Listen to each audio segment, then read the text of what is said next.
Robots Radio presents Fresh Tomatoes, the movie podcast. Hey, I can look at myself naked. Are you stoned or something?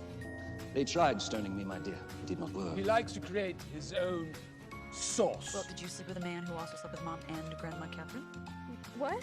You slept with Dad? All right, which one of you sardines call this meat? Whatever, Major Loser. Let the party begin!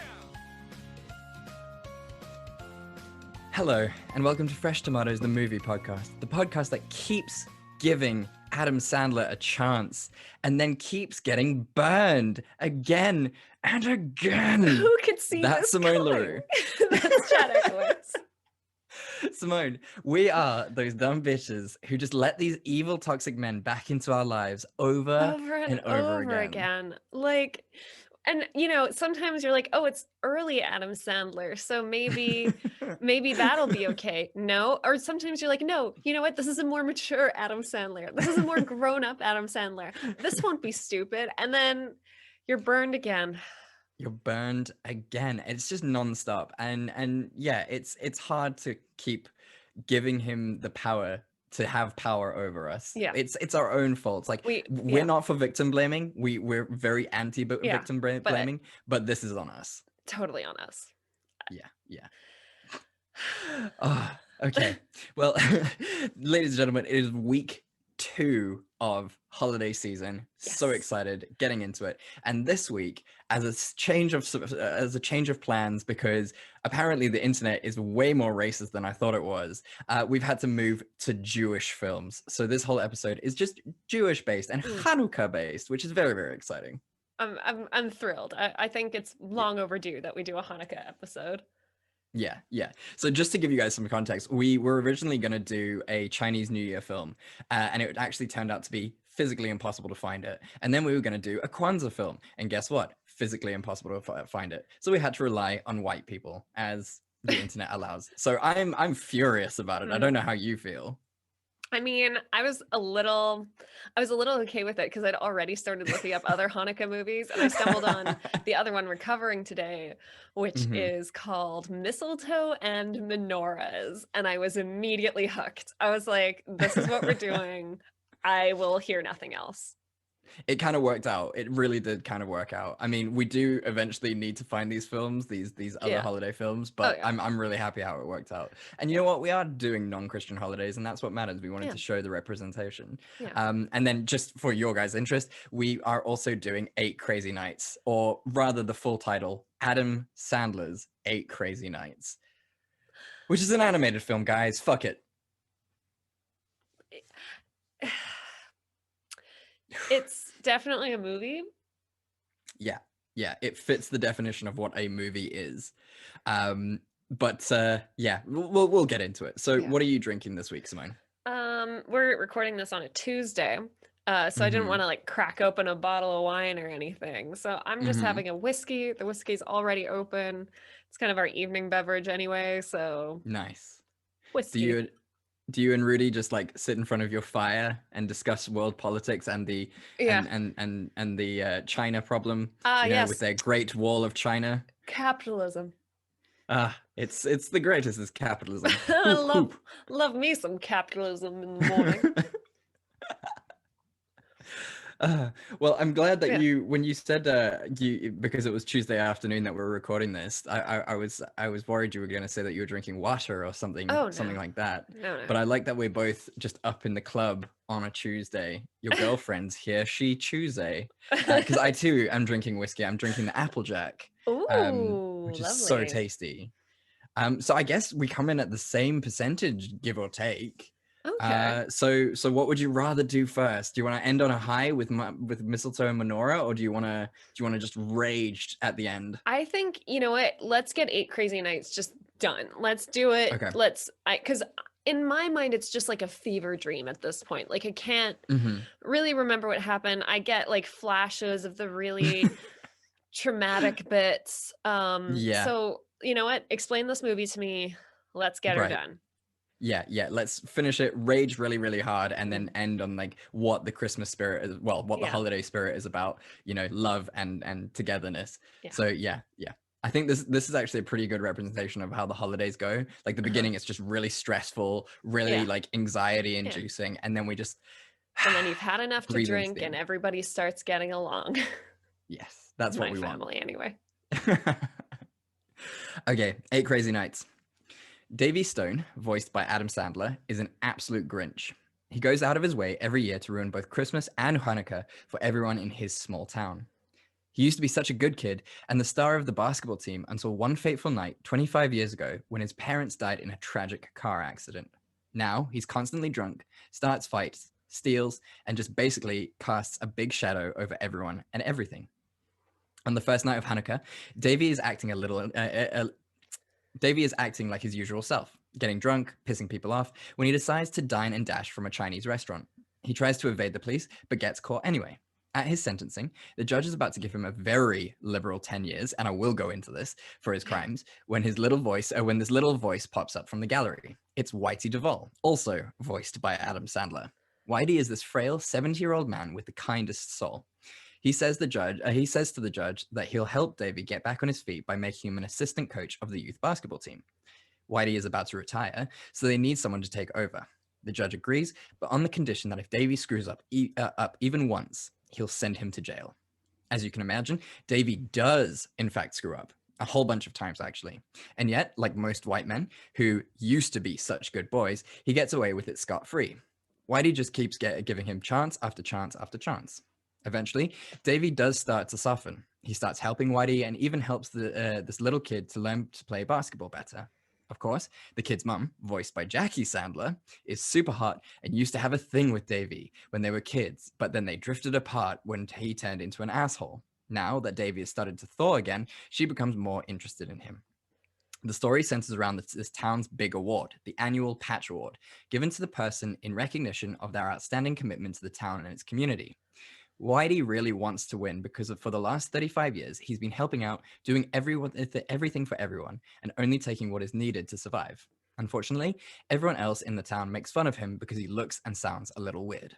One day, after a really nice day out ice skating, Whitey starts to tell his sister, Eleanor, voiced by, you guessed it, Adam Sandler, about Davy's tragic backstory. Davy flips out and tells Whitey that he's a loser and that he'll never win the patch. Davy then gets drunk and breaks into the mall. He is then accosted by the very much alive logos of different mall shops such as Foot Locker and Panda Express. Those logos force him to face his past and cry. After coming to terms with his trauma, Davy rushes over to the town's annual feast where they are announcing the winner of the patch. Unfortunately, Whitey doesn't win, so Davy bursts through the door and basically yells at everyone for taking Whitey for granted. They all feel really bad and about it and decide to find Whitey, apologize, and give him the patch. In the end, the other 34 previous winners also throw in their patches so that Whitey has now won all of them. The end. What's your cliffhanger, Chad? Rage, just rage. But in truth, it's this one. It's the scene where Eleanor tells Davy and the kid's mum to hook up. So, like right at the end. Yeah. And it's this kind of thing, which is so typical in an Adam Sandler movie where he just has to hook up with the really hot chick for no reason. Yeah. Like just a true staple of an Adam Sandler Just movie. someone so far out of his league. And for some reason, she's like, oh yeah, this useless asshole. Like, I don't know. I hate it. Because it makes it so many, because I feel like the attitude usually, and I'm not saying, you shouldn't be nice to people who are on tough times, or it's like wrong to like people who are going through a difficult part of their life. But he's such a dick. Yeah. Like, it's not even the usual, like, oh, like he's a bit of a bummer or whatever. Like, he's an aggressive asshole. He's nice one time. And she's like, you know what? This is it. He's had his breakthrough. He'll never be an asshole again. Girl. Yeah, that drinking problem's going to go away overnight. Sure. she, very much like us, is way too trusting of Adam Sandler, and she's just going to continuously get burned. Yeah. Like, it just makes no sense. And I feel for her. And like the next scene in those movies where he has a single bad day and Yeah. just goes back to his old ways. Oh, Because yeah. that is essentially what's going to happen. Yeah. He's just going to have one triggering event and then Yeah. asshole again. Totally. Ridiculous. So, Simone, I have a game that I want to play. Oh, This game is called Chad's Crimes Committed by Adam Sandler. Hey. Hey. Okay, so these are all the crimes that were committed as far as I counted. I might have missed some even. Okay. But these are the crimes that I counted from the beginning This is to also the end great of the film. studying for you. It's perfect studying for me. Yes. Okay. So and then we'll get into why I did this, apart from the fact that it's insane that this movie is insane. So you've got 2 counts of theft, public indecency, animal abuse, battery, 6 counts, battery with intent to cause grievous bodily harm, assault, 2 counts, damage to property, 6 counts, public endangerment, contempt of court, public drinking, breaking and entering, resisting arrest, and fleeing the state. Now, as we know from this movie, Davey has been in a lot of trouble before. Like, the judge actually says that, but the judge still only gives him 10 years.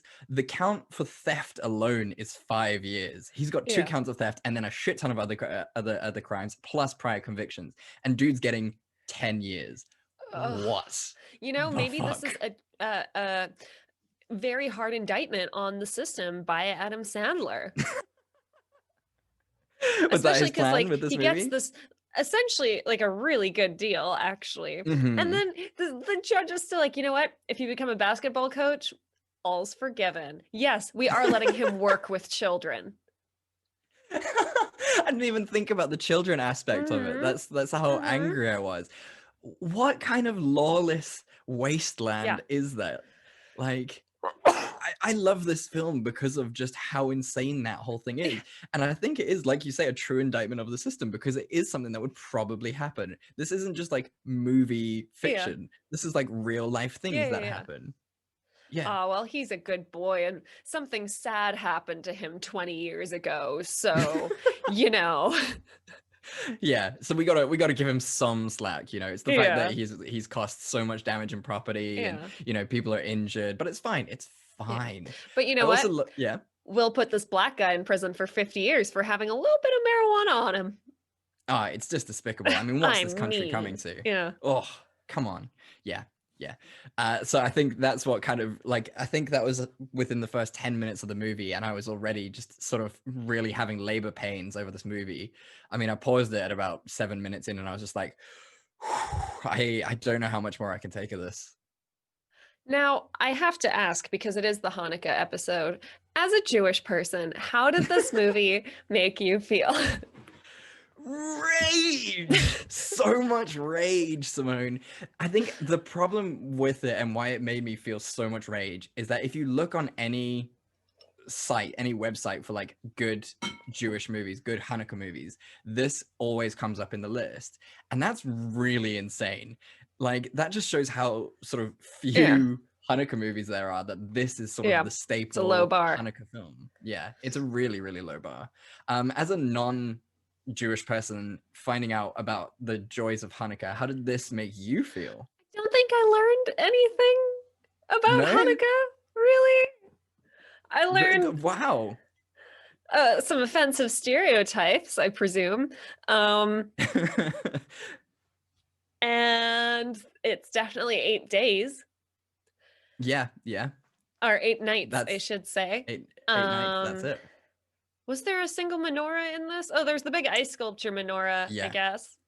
Yeah, right next to the Santa Claus, which gets destroyed in the beginning. Yeah. I mean, I suppose the whole point was supposed to be that Whitey really represented like the kindness and charity that it's expected from people, you know, not just that time of year, but throughout the year, and that like presumably it should be rewarded on Hanukkah. But I think that was it. I think that was the extent of Hanukkah-ness.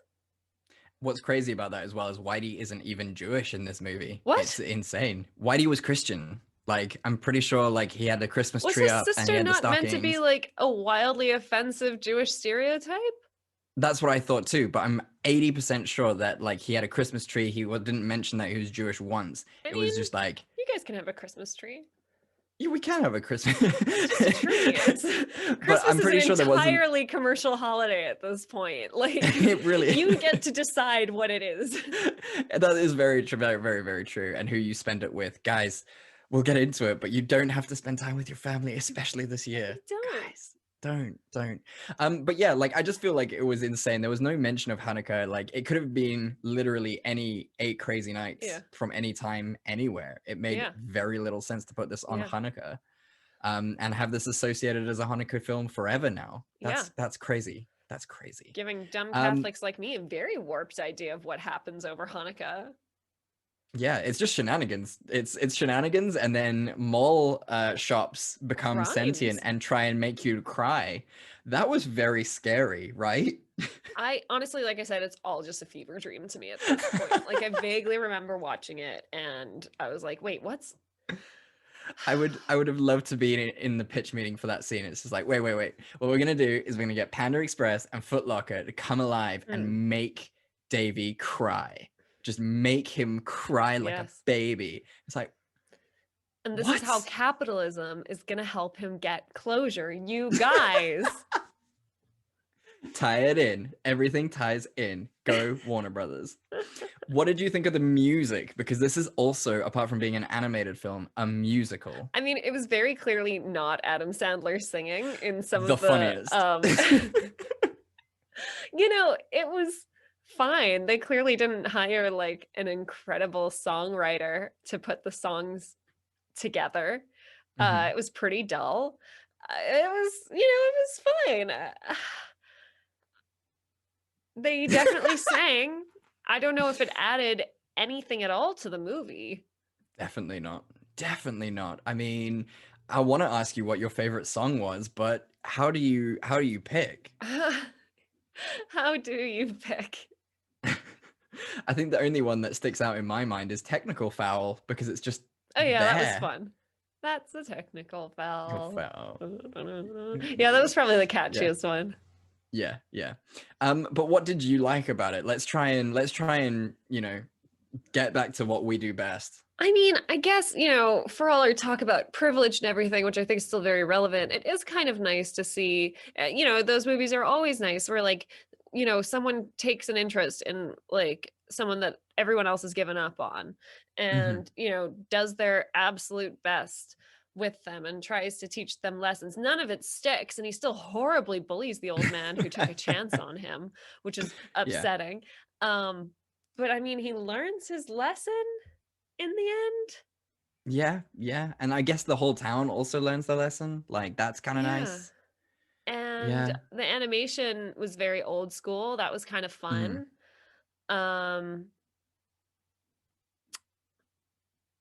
I thought that the brother and sister were really cute, actually. I loved their little friendship. I loved them putting their feet to soak in hot water at the end of the day. That's delightful. Yeah. Whitey and his sister are actually really, really cool in this film, and I think that they are just really cute. Apparently, Whitey's voice really didn't test well with audiences. I wonder why. I wonder why. But they were also like, the audience was like, we don't like it, but we also don't want you to change it, which I just think is just a great indictment of Adam Sandler and himself. It's just We like, don't like everyone, it, but we don't like it, but it's too late now. No further suggestions. Yeah. Yeah, I've got to agree with you. I think the only sort of redeeming factors for this film were the fact that like they kind of learned their lesson in the end, the town, and the fact that the animation was just really lovely. And I did laugh once. That scene where the deer help Whitey out of the snowdrift to get his car out. That was really funny. I enjoyed that. The rest, not so funny. I do love that he also just has little deer follow him around everywhere, and they're like, that's real fucking cute. Really cute. Do you want to know who voiced the deer? Who voiced the deer? Was it Adam Sandler?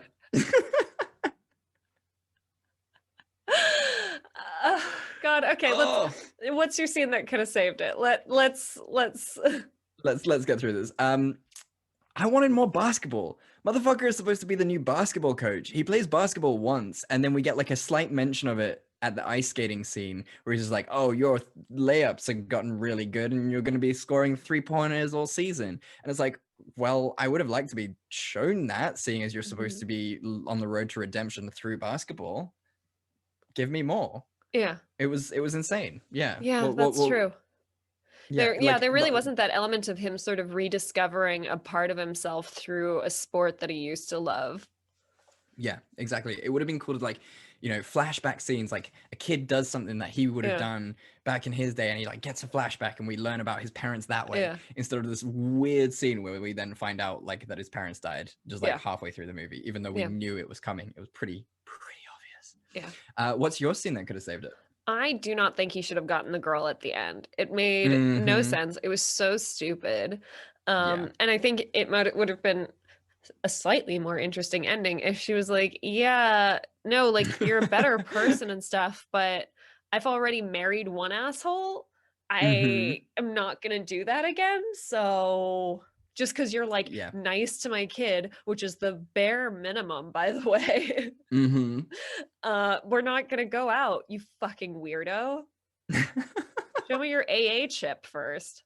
Yeah, you are so right. And I mean, we've said this time and again with these unrealistic relationships in movies. Just take it slow. I think people are going to be okay if you portrayed a relationship that just went slow at the end of a film. Like they don't have to hook up and be like happily married forever after. Like that's not how it works. Yeah. Yeah, you're so right. Plus, it just would have been really, really fun to see Adam Sandler get said no to, seeing as this is very clearly a man who has never been told no in his life. Oh, not often enough, that's for sure. Yeah, definitely. Would you watch it again? No. I would also not even recommend other people check it out. When I told Rudy I was doing this, when I told Rudy I was doing a Hanukkah episode, he was like, oh, so you're doing 8 Crazy Nights? And I was like, you know it? And he's like, yeah, I watched it when I was a kid. And I was like, do you remember it? Like, do you understand what you watched? He was like, I was a kid. It was a cartoon. There were fart jokes. Yeah, I can imagine like the deer shitting themselves and the kids with the snot coming out their nose. Like hilarious. That would have been really funny as a kid. That's about the level of humor that it's at. So but don't show this to your kids, guys. No, definitely not.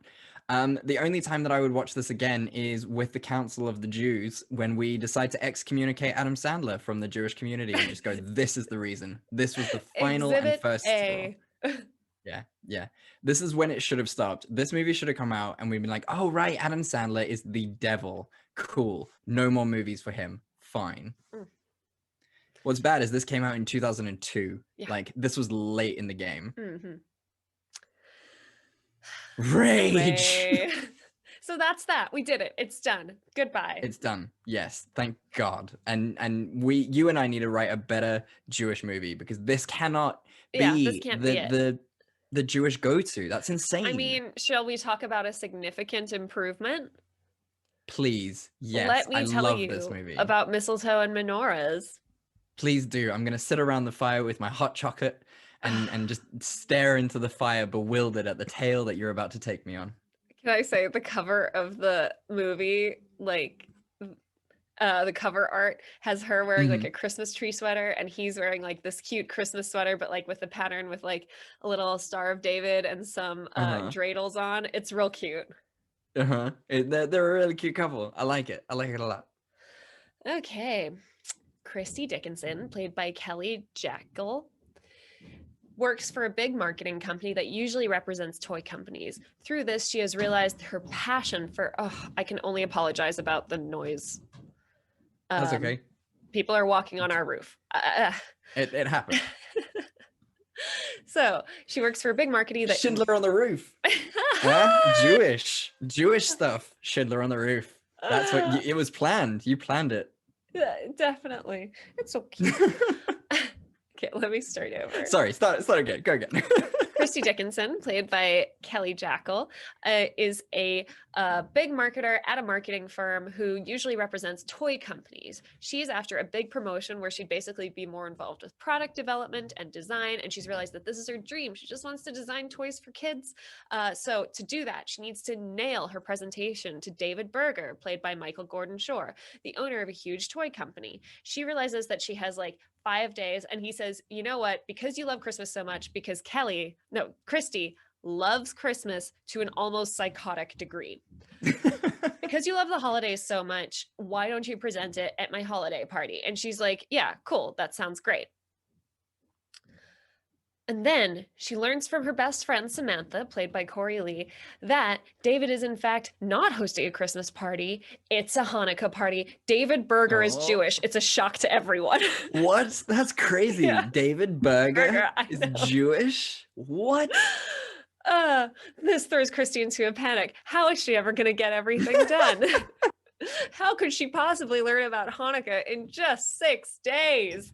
Insanity. Or It's no is time it at 8 all. days? No, she has 8 days. Hey, she has 8 days. I think to learn about it's either Hanukkah. 7 or I 8 think days. She got like a yeah. week. Yeah. Luckily, Samantha introduces her to her son's history teacher, Jonathan Silver, played by Jake Epstein. He promises that he will teach Christy everything there is to know about Hanukkah as long as she teaches him everything that she knows about Christmas in time for him to hang out with his Christian girlfriend's family. Shenanigans occur. They both learn about Christmas. There's some corporate espionage. She learns about Hanukkah. There's some singing. There are Christmas markets. There's a tree, obviously. There's menorah lighting every night.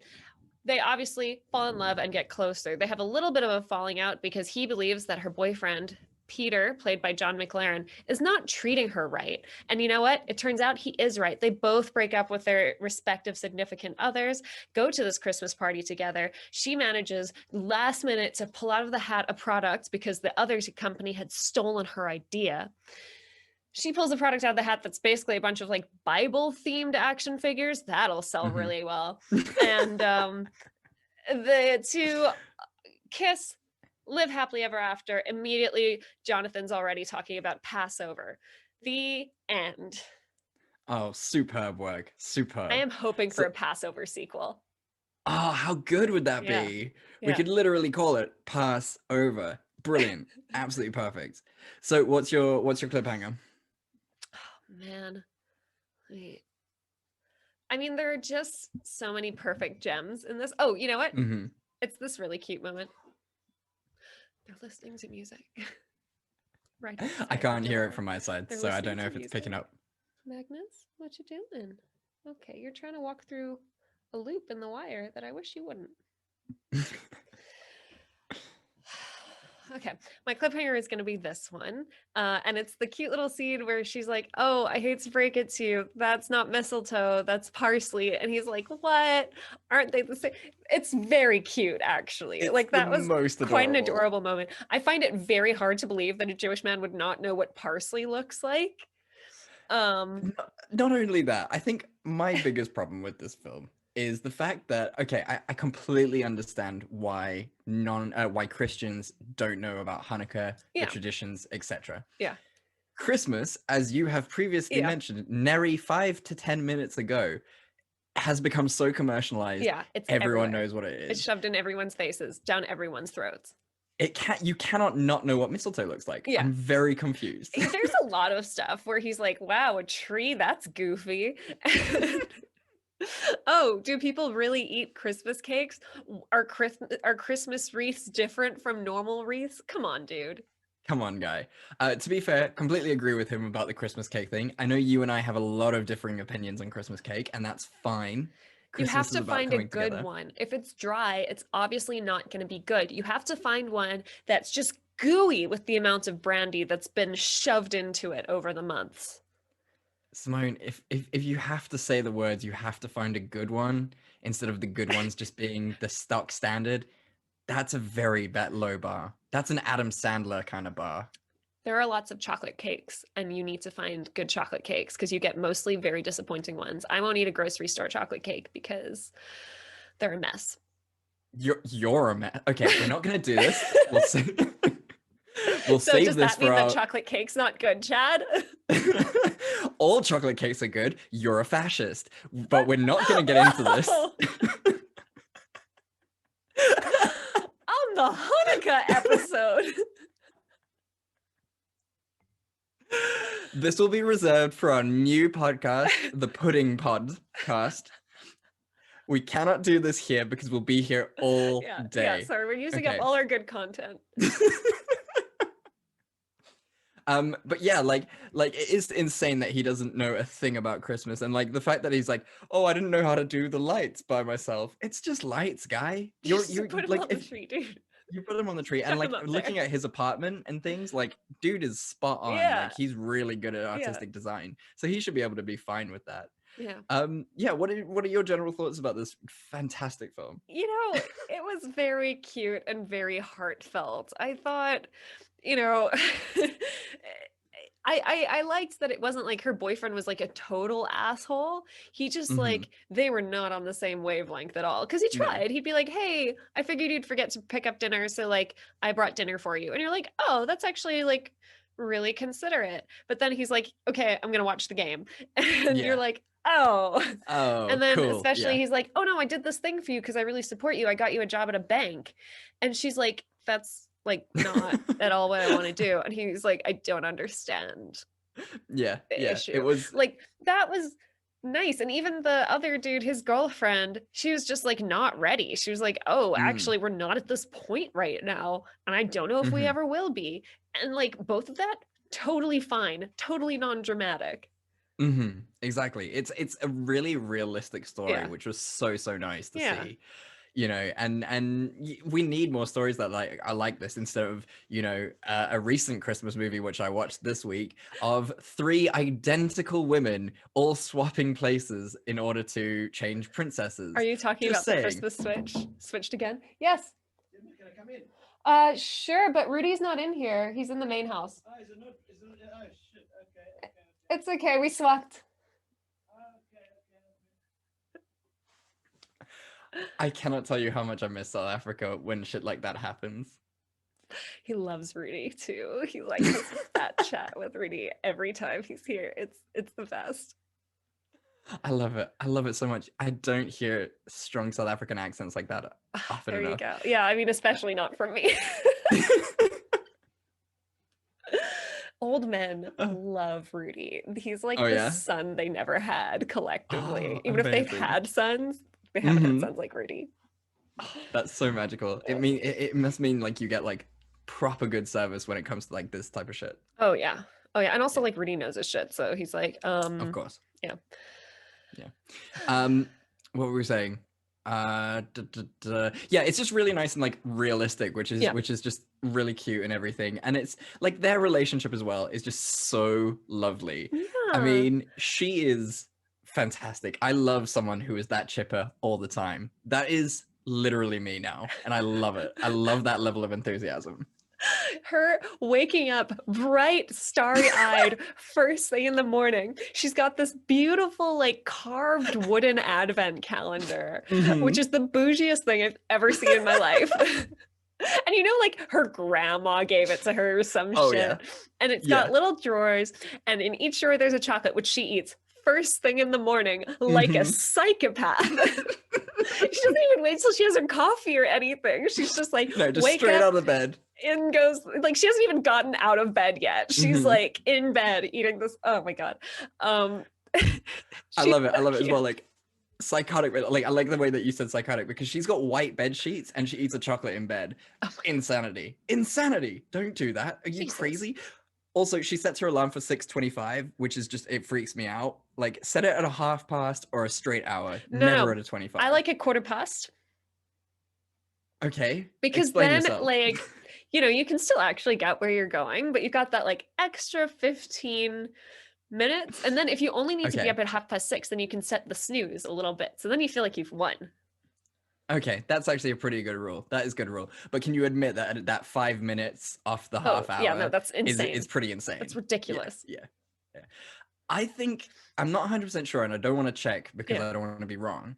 You know, very, very typical of this day and age. But I feel like this was one of the backup kind of singers from Pitch Perfect. I feel like this was You know Jessica, what? right? Let me look it right up because I was also like, she's for sure in Pitch Perfect, right? Yeah, yeah. Like I feel like Oh she's yeah, yeah, one yeah. of the Yep, Jessicas. she's in Pitch Perfect.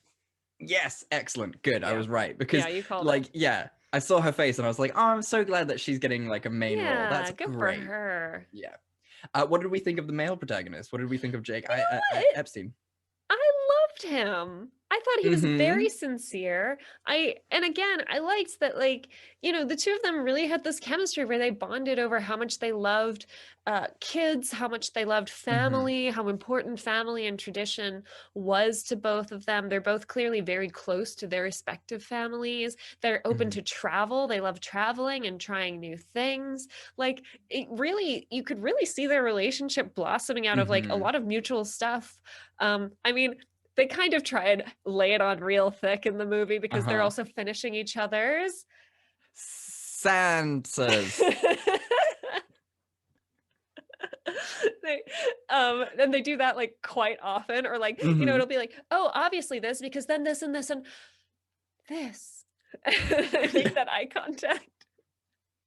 I love that. It has to be. It's a Christmas trope, and you gotta love Yeah, it. You've just love gotta it. love it.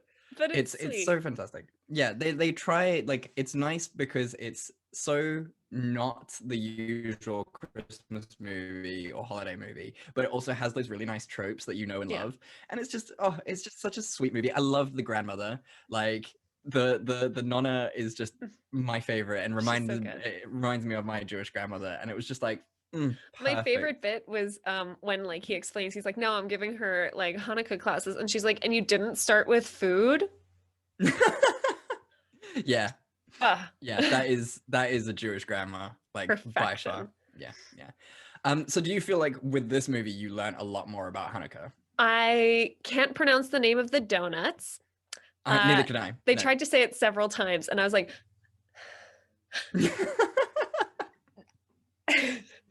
yeah, don't worry about it. okay. I mean, to be honest, I've never had one before. We didn't have those. They look really good. Maybe it's like an American Jewish thing. I think it might be. Okay. Yeah.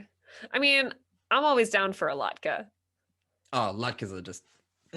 What's not to love? You can't not love a latke. You know, I think this was definitely a little more involved, but it wasn't anything I didn't know. Like, I know, like, you know, you light the menorah every night, and then it's the 8 days and everybody gets like a little gift every day.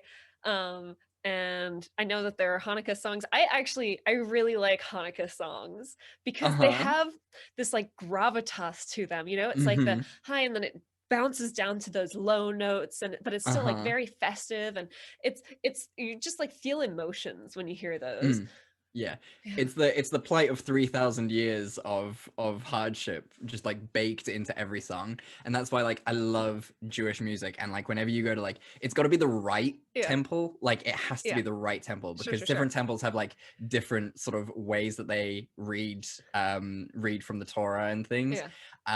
And so if you hit a good temple, you're in, like, it's like seeing a really good concert. It's just on point. And yeah, like her doing the Jewish prayer for the candles, and then at the end singing it, that was I was beautiful. just like, this is what is great about Jewish tradition and everything. Like, my mom and I were like joking about this because I made her watch it with me. And we were just saying, like, before, because obviously, like, leading up to that final prayer, she's just like, Baruch Adonai, and she's like really like monotone, and then she just like full on Mariah carries it at the end. And like, before she did it, I was saying to my mom, like, how funny would it be if she was just like one of those horrible temple goers who was just like, Baruch Adonai Eloheinu, because you get them, and they're just like fucking terrifying. Oh no, it's the same with when you go to church too. There's always someone like leading the verse or whatever, and you're like, oh, okay, you're leading, cool. I didn't know amen could have so many vowels. Yeah. Oh, goodness me. So is there anything like else in this movie that you particularly loved? I mean, or rather, because we have been really like fangirling this one, is there anything that you didn't like? You know, I just thought it was a little, I don't know. I just thought it was interesting because they're comparing two different things. Because her version of Christmas is very much not to do with like the Christian version, right? Like she doesn't Yeah. have a single nativity scene anywhere in her No. house. And like I haven't been to church in years and I have a fucking nativity scene in my house. Like to give you an idea. Oh, dang. My mom gave it to me. Oh, okay. Because she was like, you have to have a nativity. Oh, your mom. It's in a little bless her. gourd. It's really cute. It's my Christmas gourd. God. Yeah. That's I'll send so you a picture. I'll cool. post it on I'll post it on our Instagram. Oh, It's fantastic. got my little Christmas gourd. So like she's got the very commercial version of Christmas, right? With like Right. the tree and the gifts and the Christmas cake. And then she's learning about Hanukkah, and obviously it's a very deeply cultural and religious thing for him still, and he explains like the history behind the menorah and you know, like all of that kind of stuff. And it it doesn't feel like it's an equal comparison. And I understand movies these days are very hesitant to go into Christian category because then it's a whole different audience that you're playing ball with. Oh, But yeah. it just felt disingenuous to compare like, yes, the capitalist holiday of Christmas compared to the deeply rooted in tradition and suffering Hanukkah. Yeah, no, you're so right. Like you make a really good point there, because there's that scene where they're in the restaurant and Jake's the male protagonist's character is like telling them the miracle of Hanukkah. Yeah. And like then for the rest of the movie it's just like presents and trees and Christmas cake. And it's like, baby Jesus? Nah, okay, cool. Nothing yeah, about fine. the Lord. Except at the very end when she's like, oh, we'll do Bible action figures because that's where all the overlap is. And yeah, we could have like King David.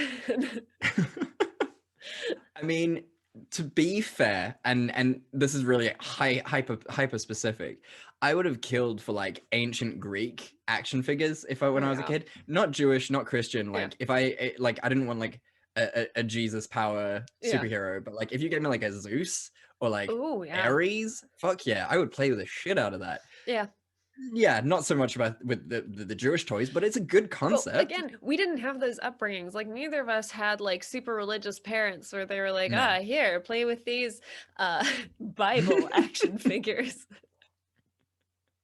Oh my gosh. I think I had a lot of like kids' Bibles, like Bible stories Oh, for yeah? kids. But that was because my parents used to take me to church and they wanted me to sit the fuck down and stay quiet. So they'd give me like books to read. Okay. Yeah. Yeah, that's fair enough. Okay. Yeah, I think very specific religious toys are just, it's a really niche market. It's a super niche market.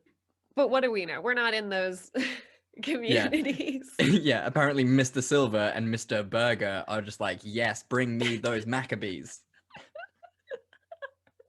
I will say the actor that plays David did such a great job. Just like the way his eyes, his whole face lights up when he's like, like, yeah, toys that I'd like never had as a kid, and now I can't. Like that was hella cute. He was a lovely character. He was almost like Santa-esque in like his wisdom and father figure-ness.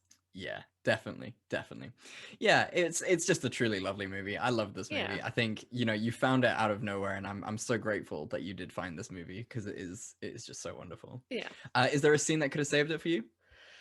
You know, not really. I thought they hit all the beats that a Christmas movie is supposed to hit. Like we said, it wasn't like too over dramatic with them breaking up with their respective significant others. I even really liked when they do their little apology scene later. Like she shows up at his door and she's like, hey, actually you were right. Like, I'm so sorry I freaked out at you. And he's like, oh my God, it totally wasn't even my place to comment on your relationship. I was like, what is this? Oh my God, they're so grown up. Like, they're gonna last forever. Yeah, it's a really mature communicative relationship. Yeah. I genuinely thought that in that scene she was going to come up with an apology muffin because Yeah, of like I did the too. callback. They missed, or an apology latke or something, you know? Oh, that would have been nice. Yeah. I'd love to They get missed an a beat, apology but latke. that is, if I ever piss you off, that is all I'm going to do. I mean, they will be stale by the time they get to you, but I will send you apology Some moldy latkes. applesauce on the side. Some real sour cream, like really sour. It started off as cream, and by the time it gets to me, it's sour cream. Yeah, that's what we're gonna go for. So if you want your disgusting latkes, you know what to do. Get mad at you for no reason. Yeah, I think. I'm not sure where that was going. Yeah. I do have a scene that could have saved it, but that's Okay. because I'm a huge law nerd. Okay. And I would have just loved to see the guy who defected to the other toy company get absolutely fucking Yes! slammed for a That's non-compete. true. Because most companies make you sign NDAs like Mhm. as part of your contract, and there are like Mhm. really strict guidelines on how long you have to wait before you can talk about like specific different like industry related things. Exactly. Yeah. I was really shocked by that. Like, I would have loved the boss of the female protagonist's company to come to her at the party and be like, they've stolen your idea, but don't worry about it, because tomorrow I am sending a full-on lawsuit to this guy. So really, no stress. Don't worry about it, because we're gonna fucking nail him. But yeah, anyway, you go and have a great party. I would have loved just that line. Perfect. Would have made me very, very happy, because that dude is breaking the law. Yeah. Yeah. And Would there must have been like Yeah. a lawyer at the party somewhere. It's a Jewish party, Simone. I didn't know want to you be like, couldn't say obviously, it. because the Jews. Yeah, I know you couldn't say it, but you set me up for it because you wanted me to say it. Also, it was a big company party, and apparently this guy is not adverse at all to doing business while he's celebrating Hanukkah. Again, very Jewish trait. Just Really? Oh, because I was like, I don't know, I think it's a little offensive that like this is a day for family and stuff. He's like, yeah, pitch your idea. My kids are playing over there. Let's go.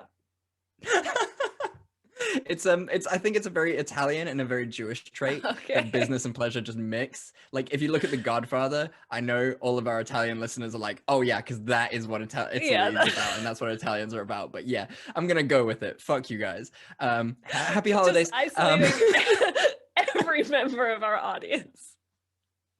Yeah, I'm destroying it. I'm pushing the self-destruct button. Also, famously in The Godfather, he's very upset that the dude comes to him on the day of his daughter's wedding to ask for things.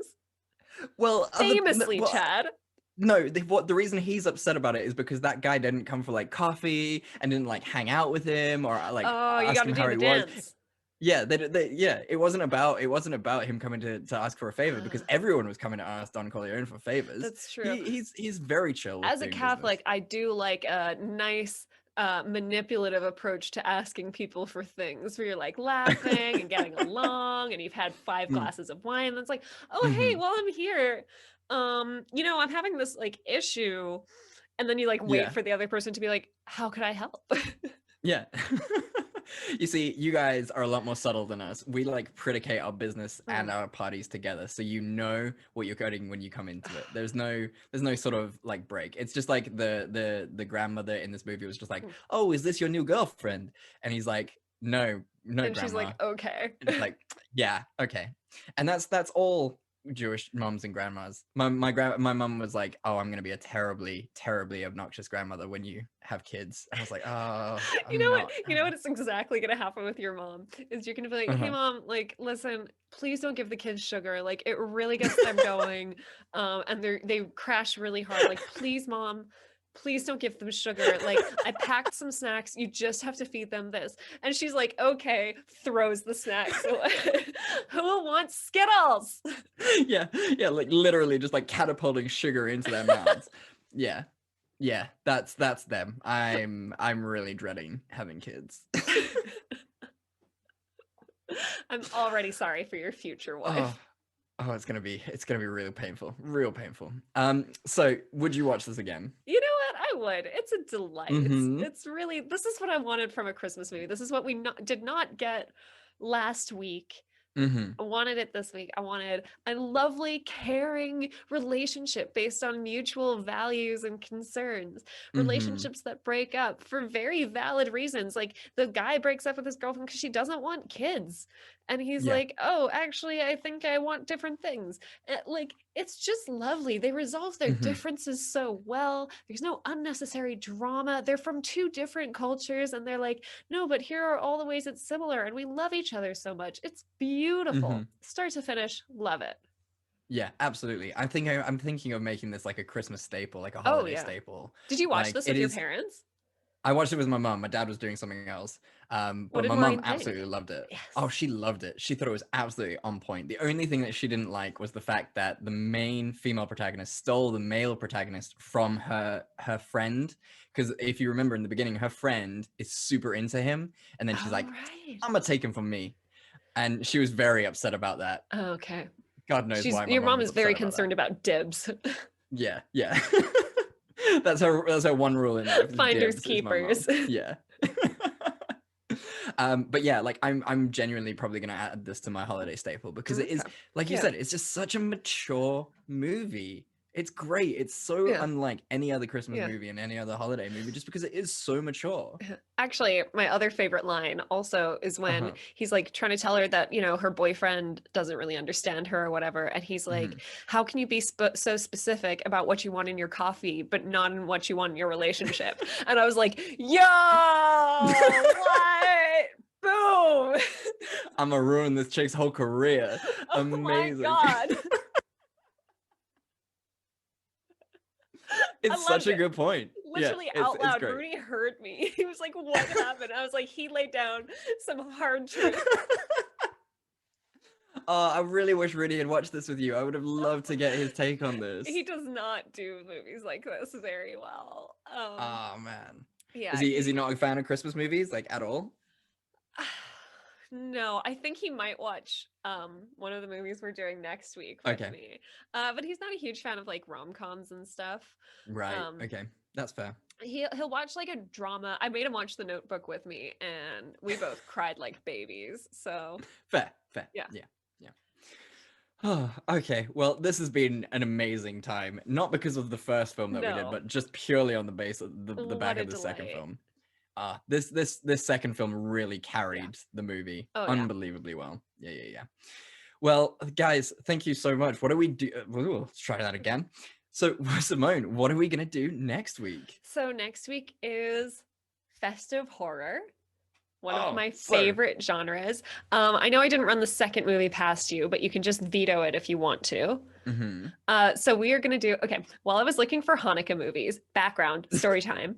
While I was looking for Hanukkah movies, I saw this one pop up. It's called Hanukkah.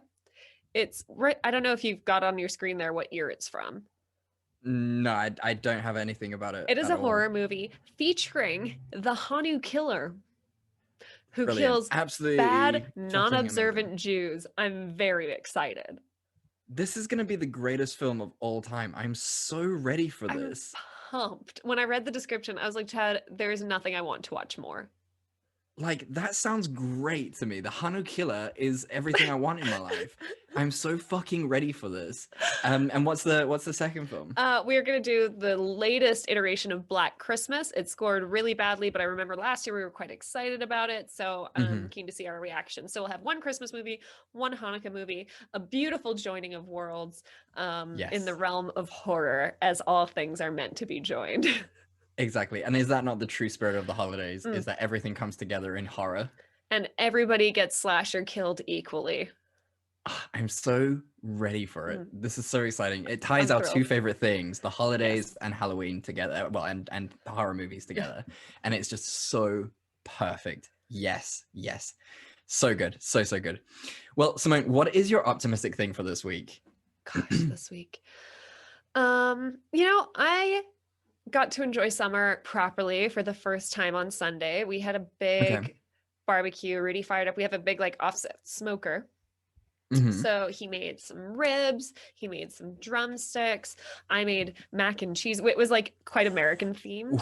So I made some mac and cheese. A friend of ours brought coleslaw. Another friend of ours brought like essentially Zimbabwean collard greens. Oh, lovely. I made brownies for dessert. I made a spiked lemonade. And we all just like sat out in the sun. And as you know, in Cape Town in the summer, the sun only goes down at like 9 o'clock at 10, night. Yeah, it's crazy. And it was literally one of those days where like the guests were like, we're all hanging out and the guests were like, okay, we got to get going. And I was like, what? Why? Like, it's so early. And they were like, it's 8:30. We've been here since noon.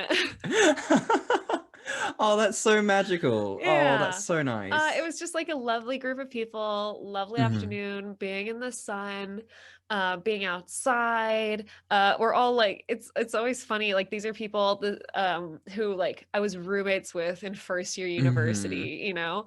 And it's so funny to see like how much we've all changed and grown. Rudy and I literally set up a sunblock station inside the house so people could keep reapplying. You guys are fucking too cute. And everyone was like, oh no, it's okay. We all brought our own sunblock. I mean, I've seen these people like do some real dumb shit. I know exactly who you're talking about, and I know these like they have sippeth from the dumb bitch cup, and it's just so cool to see them so responsible now. That's insanity. I mean, look, we also drank a whole bunch, so it wasn't that responsible, you know? But it was just nice. I think during lockdown, I really missed entertaining. Yeah. And these were all friends who like don't spend a lot of time around elderly people who I know are all really safe about their exposure and stuff. So it felt pretty comfortable. Yeah. But yeah, it was just nice to entertain. It was nice to have people around. It was nice to like feel the summer. Yeah. So that's my little optimistic thing. That's so nice. That is so nice, especially like you are a social butterfly. While you're in lockdown. Hey, tomorrow, as of recording, is the last day of lockdown. As our YouTube videos, people can probably see, my hair is a fucking mess. So I'm very excited to get a haircut this week. You know, so I'm very ready for this lockdown to be over. Where I am, it's like a medium tier, so we're fine. Like we can meet up with like 6 people outside and your like little bubble. one other. Yeah, like it's the bubble situation, so that's fine. And I mean, I only know like 6 people, so that's extra fine. But yeah, like my optimistic thing is also food related, but it's our Discord channel. Simone, I love going onto our Discord. It's like so I do it fun. in the morning, and like first thing in the morning when I wake up, and like last thing I go to at night. And it's just so nice because we have like the best people just like sharing recipes, giving holiday tips, like just talking absolute crap about like food. We are a film podcast, but all we do on our Discord is talk about food. And I love it. I love seeing the wholesome recipes that we get every day. It's so much fun. We had a comparison of cultures because I was actually asking what I should make for dessert for the barbecue. And Fragile Shark sent through a chess pie, and when I looked at the recipe I was like, oh, that's like a South African milk tart, and it was like this beautiful moment of just cultures colliding. As Rafiki says in the second Lion King film, we are all one. and it's so good. It's so good, and I'm really thankful for that. And I mean I thank the Discord people as well. But guys, if you've got any recipes that you want to share, holla, join that Discord. Guys, the only thing we love talking about more than movies is food. Guys, oh my god, if we could do this for the rest of our lives, just do like watch films and eat, perfect, sorted, done. And on that note, thank you so much for listening. We really do appreciate it. We hope that your holiday season is going well. You will be hearing this in the sort of second week of December, and we know the year is winding up and everyone's a bit stressed and a bit antsy because things and tired. But you know what? It's now time to reflect. Let's just breathe. Take this time to look back at the year, be thankful for what we do have and not the things that we've lost, and yeah, just be grateful. And you know what? There's always a little something to be optimistic about. And if you want to share your little optimistic thing with us, where can they do that, Simone? They can talk to us on Facebook or Instagram at Fresh Tomatoes Podcast, on Twitter at Fresh Tomatoes MP. They can email us at freshtomatoespodcast@gmail.com. They can hang out with us on the Robots Radio Discord. Our website is linked below, along with all of our sponsor links. You guys, if you follow those links, you will get really good discounts. We'll get some kickback. Everybody wins in time for Christmas. Let's go. Yes. And as we say at the end of every episode, we love you and there's nothing you can do about it. We love you, and there's nothing you can do about it. Goodbye. Goodbye.